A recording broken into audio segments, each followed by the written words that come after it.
μίλησα για επίορκους λειτουργούς. Γιατί για να τα ξέρει ο κόσμος, δεν μπορεί να κυκλοφορούν εδώ πέρα.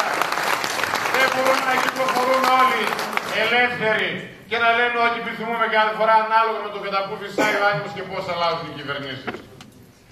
Πέρυσι, η ΔΕΗ λοιπόν, σαν τον Κιάβουρα, στην παλιά έγκριση που έχει για το ρηχείο Πτολεμαΐδος, όπως λέει και η έγκριση για την παλιά περιοχή, για να καταλαβαίνουν και οι κάτοικοι εδώ, όσοι δεν καταλάβουν τι Ποντοκόμης, πήγε και κόλλησε τα 1300 που τα χρειάζεται νέο οπωσδήποτε και εγκρίθηκαν αυτοί οι περιβαλλοντικοί όροι για τις μεθόδου της σιωπής και της απόκρυψης. Δεν βγήκε ποτέ στη δημοσιότητα εκείνη, δεν αναρτήθηκε ποτέ στη δημοσιότητα εκείνο εκεί του πεχοδέτου έγγραφου, κύριε Πρόεδρε. Συνήργησε σε αυτό το έγκλημα η κατά νόμο αρμόδια νομαρχιακή αυτοδιοίκηση και σήμερα ακούν τις τελευταίες εβδομάδες να καταγγέλει και να λέει ότι στα 1300 στον εαυτό τους θα λέει ή σε εμάς θα τα ακούσουμε για να καταλάβουμε. Τέτοιες ανακολουθίες λοιπόν, εγώ δεν είμαι διατηρημένος τουλάχιστον σε ό,τι με αφορά ως εκπρόσωπος του τόπου να κάθομαι να ακούω αδιαμαρτύρητα. Δεν μπορεί αυτοί που μας πούλησαν σήμερα επειδή άλλαξε η κυβέρνηση να αλλάζουν φωνή. Εγώ δεν το δέχομαι αυτό. Εγώ έλεγα τα ίδια και θα λέω τα ίδια.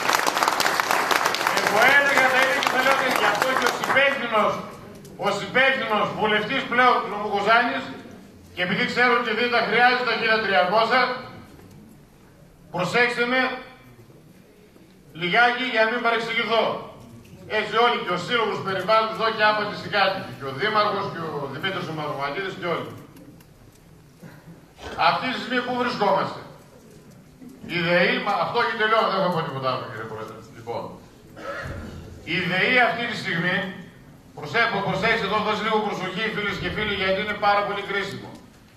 Η ΔΕΗ αυτή τη στιγμή έχει στο ΠΕΧΟΔΕ, το παλιό ΠΕΧΟΔΕ, το λέμε παλιά ονομασία, στην υπηρεσία του Υπουργείου Ενέργειας, Περιβάλλοντος και Κλιματικής Αλλαγής, έχει υποβάλει μία μελέτη περιβαλλοντικών επιπτώσεων για 148.000 στρέμματα, μέσα στα οποία περιλαμβάνει και τα 11.500 επίμαχα στρέμματα που είπε και ο Δήμαρχος, που έχουν και το αγρότημα Μαυροπηγής και Ποντοκόμης και την απαλωτηρίωση αυτή. Προσέξτε να δείτε, αυτή η μελέτη γίνεται σε εφαρμογή των πιο σύγχρονων και απαιτητικών οδηγιών της Ευρωπαϊκής Ένωσης και έρχεται και αναρμονίζεται όλο το λεκανοπέδιο, δεν μένει πια στις παλιές εγκρίσεις, αλλά θα έρθει να πάρει έγκριση πλέον για τη συνολική της δραστηριότητα και την παλιά και την καινούργια με νέους όρους. Εκεί μέσα θα μπει και το θέμα της σιδηροδρομικής γραμμής και του δρόμου και του σουνού και χίλια και. Η οριστική μορφή των αποθέσεων, το που θα μπουν χρήσεις γης και διάφορα άλλα πράγματα. Αυτό είναι κάτι που το θέλουμε πολύ ως περιοχή, το ζητάμε χρόνια ολόκληρα να γίνει και έχουμε προσέξει με αντικειμενικό συμφέρον, κύριε Πρόεδρε, να το καθυστερήσουμε, όχι για κανένα λόγο, γιατί θέλει πολύ σοβαρή κουβέντα. Πολύ σοβαρή κουβέντα. Δεν μπορεί ατάκτως να χωροθετούνται φωτοβολταϊκά πάρκα και ο κάθε δήμος και κάθε νομαρχία, ο ένας θα τραβάει από εδώ και άλλος από εκεί, ο ένας να βάζει μοτοκρός, ο άλλος οτοκρός, ο άλλος να λέει καλλιέργειες, ο άλλος φωτοβολταϊκά στα ίδια και σου καμπούρει την πλάτη όλοι να παίζουν. Πιο πολύ από τη μελέτη περιβαλλοντικών επιπτώσεων σημασία έχει ποιο θα είναι το μέλλον του λεκανοπηδίου στη μεταλλικνητική εποχή και με ποιο σχέδιο θα παραδίδουν τα εδάφη. Άρα λοιπόν αυτή τη μελέτη θέλουμε να πάρουμε, εγώ θα προτείνω πραγματικά στους θεσμούς και τους φορείς εδώ, νομαρχία, δήμοι κτλ. Να πάρουμε και σοβαρούς συμβούλους ακόμα και από το εξωτερικό αν χρειαστεί και έτσι να τοποθετηθούμε στη μελέτη των 140.000 στρεμμάτων. Είναι το μέλλον του τόπου, αφορά το πυρηνικό όπλο της περιοχής που είναι το λεκανοπέδιο Κοζάνης Πτολεμαΐδας. Το μέρος που χωρίζει σήμερα τις δυο πόλεις και αύριο μπορεί να τις ενώνει. Είναι το μέλλον του τόπου μας. Δεν μπορούμε λοιπόν αυτή τη μελέτη να δηλώσουμε στις συνοπτικές διαδικασίες για να έρθουμε να κολλήσουμε στα 1300. Ποια είναι η λύση? Ποια είναι η λύση? Εγώ σας προτείνω λύση. Την οποία λύση δεν την έχω από το κεφάλι μου, κύριε Πρόεδρε. Πήγα, τη συζήτησα κατ' επανάληψη με τα αρμόδια στελέχη της Διεύθυνσης Περιβαλλοντικού Σχεδιασμού. Όταν μας είχε ζητήσει από εδώ οι κάτοικοι και ο Δήμος να σταματήσουμε την άδεια στους 3 βουλευτές και σταματήσαμε την άδεια που ήταν να πάρετε την επιθεώρηση μεταλλίων Βορείου Ελλάδος για τα 1300 για να ξεκινήσει η απολωτρίωση. Λοιπόν, ακούστε ποια είναι η λύση. Στην παλιά μελέτη του Ρηχείου Πτολεμαΐδας να κάνουν, για να μην κουράζουν, με τα 11.500 να κάνουμε ό,τι ακριβώς κάνει με τα 1300, χωρίς ανάρτηση, να συμπεριληφθεί το αγρότημα Ποντοκόμης και Μαυροπηγής κανονικά. Μέσα σε 1 μήνα θα έχουμε τελειώσει, ούτε να έρθει τίποτα. Αυτή τη φορά όμως σε γνώση μας και συνείδητα, Κυριάκο, δεν λέω ότι φταίς εσύ, αν τα κρύψα τα χαρτιά, ναι, αλλά να μην τους συγκαλύπτουμε αυτούς που συγκάλυψαν, να μην τους συγκαλύπτουμε όμως αυτούς που συγκάλυψαν πέρσι. Λοιπόν, εγώ λοιπόν λέω, άμεσα, γι' αυτό γίνεται τεχνικά, κύριε Πρόεδρε. Το είδαμε με τις αρμόδιες διευθύνσεις και δεν πήγα μια φορά, πήγα 10 φορές. Και με θέματα μη πιέψεων και κρίσεων περιβαλλοντικών ασχολούμαι 25 χρόνια. Τι ξέρω τη δουλειά. Μπορούμε λοιπόν να κάνουμε ό,τι κάνουμε με τα 1300 με τα 11.500, να είμαστε τελειωμένοι γρήγορα και να πάρει σιγά σιγά τον δρόμο της η κανονική ιστορία των 140.000 θερμάτων. Γιατί κάτι γι' αυτό φοβούνται. Ότι θα πάμε να πάρουμε τα 1300 και θα ξεχάσουμε στα πλαίσια των 140, το οποίο προσέξτε, το ξαναλέω, δεν μπορούμε να δεχτούμε τη διαφορά.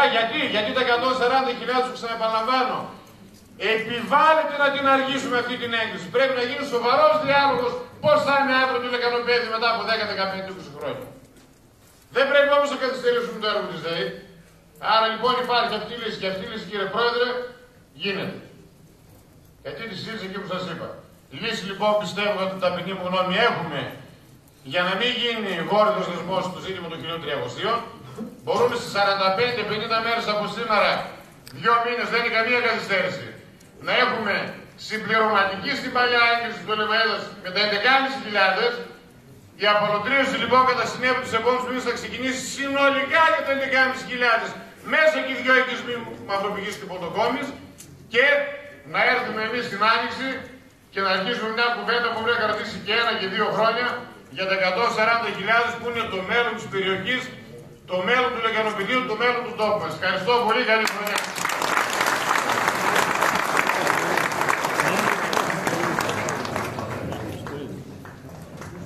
Έτσι παίρνω το λόγο να απαντήσω λίγο στον αγαπητό μου φίλο τον Πάρτο Κουκουλόπουλο.